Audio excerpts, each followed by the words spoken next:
Hey there, this is Veena from Patty, the channel that's about baking and much more. Okay then, let's get cracking with today's recipe. Welcome to Patty.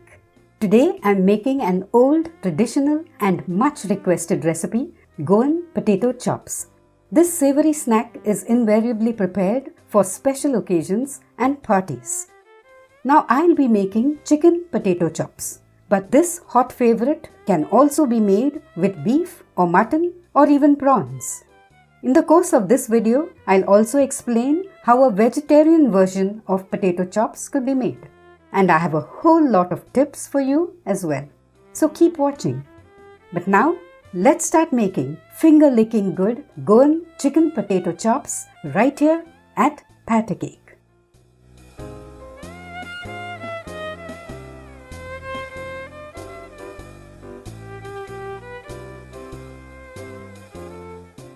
To make Goan potato chops, you'll have to start by boiling the potatoes for the outer covering. Here I have 4 medium-sized potatoes weighing 650 grams that I've boiled and peeled. Let's mash these to a smooth pulp while they're still warm so that the job can be done with ease. You could use a potato masher to do this, but I prefer using a fork. Instead of mashing the boiled potatoes, you could also grate them. But an important point to remember, make sure you're using old potatoes. Why? Because the pulp of new potatoes will be too sticky and unsuitable for making potato chops.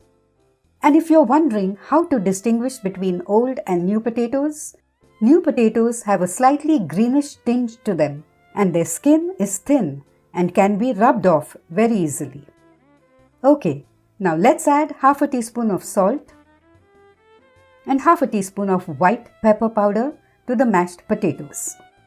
If you don't have white pepper, just go ahead and use black pepper. I'm also adding in a slice of bread. This could be white or brown bread, it doesn't matter which. Here the bread acts as a binding agent and helps the mashed potatoes hold together. We need to soak the bread in water for a few seconds and then squeeze out the excess water before mixing it into the mashed potatoes. I'll now mix this with my hand to make sure there are no lumps in the mix. I'll transfer this to a bowl with a lid and let it chill in the fridge for around an hour. Cooling it will make the outer covering easier to mold. In the meanwhile, we'll start preparing the mince filling. Let's check out a few of the ingredients. This is a 1/4 cup of green peas that I had boiled in a little water for 5 minutes along with a 1/4 teaspoon of sugar. And this is 250 grams, that's a 1/4 kilo, of chicken mince that I've rinsed and drained. This is 3/4 cup of chopped onion that I got from 3 medium-sized onions. And here I have 3 finely chopped green chilies, 1 teaspoon of crushed ginger and 1 teaspoon of crushed garlic. The dry spices we'll use include half a teaspoon of garam masala, half a teaspoon of ground pepper, half a teaspoon of ground cumin or jeera, and half a teaspoon of turmeric powder. We'll start by heating 2 tablespoons of oil on medium heat and adding the chopped chilies to it. Let's add in the chopped onions. We'll saute these for around a couple of minutes till they just start softening. Next, we'll mix in the crushed ginger and the crushed garlic. Let's saute this for a minute or 2 and then add in the chicken mince. Let's saute this on high heat for 2 minutes.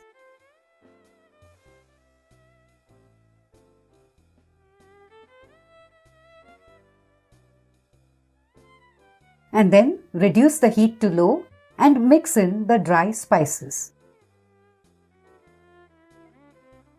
Let's cover the pan and let the chicken cook on low heat for 10 to 12 minutes. Now let's add half a teaspoon of chili powder. We'll add some more later on. 1 tablespoon of vinegar, 1 tablespoon of tomato sauce, and half a teaspoon of salt. Let's mix everything and then cover the pan and let the mince cook for 2 more minutes.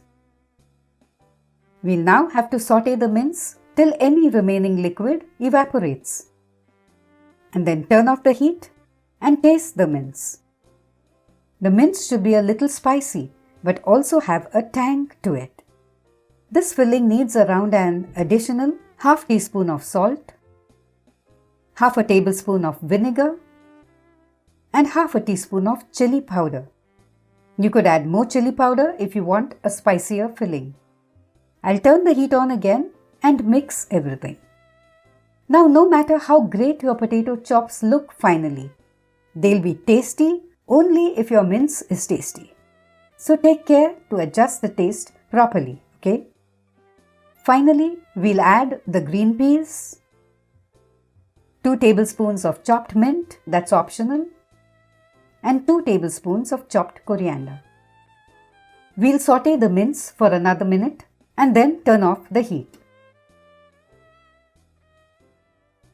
We will now have to let this cool completely before we start shaping the potato chops. Our mince filling has now cooled, and here's the cold potato covering. Let's divide the outer covering roughly into 8 parts. And similarly, divide the filling too into 8 portions. I'll roll each of the 8 mashed potato parts into a ball, like this. Next, let's keep the ingredients for the final rolling and dipping ready. Here I have some sifted all-purpose flour or maida, an egg, and some semolina or rava. I'll need some water for moistening my hands before molding the potato chops. I'll now add 1 tablespoon of this to the egg. The water will thin the beaten egg and help it coat the potato chops more easily. When freshly made, our potato chops will be crisp on the outside and deliciously soft inside. Now you could do things the old-fashioned way and drop the maida, coating the potato chops with just beaten egg and rava. Using just these two will make the outer surface crisp, but not as crisp as when you add an initial coating of maida. I'll begin by wetting my hands and then pressing a ball of the outer covering on one palm. I'll place a 1/8 portion of the filling, that would be around 1½ tablespoons, in the center of the flattened potato ball and then draw the edges over the filling to cover it completely. If you find the covering has developed cracks underneath or anywhere else, just wet your fingers and smoothen the coating to fill up the cracks. I'll now press the stuffed ball lightly to make a thick disc. Then dredge it with maida. Dip it in the beaten egg. And then coat it with rava using my dry hand. After that, you could level the top of the potato chop with your hands or with the help of a butter knife, like this.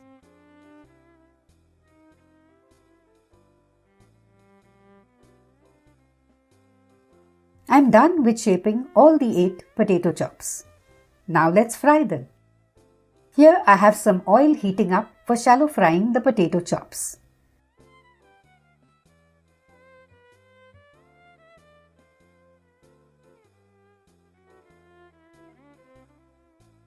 I'll now let the potato chops fry on the other side.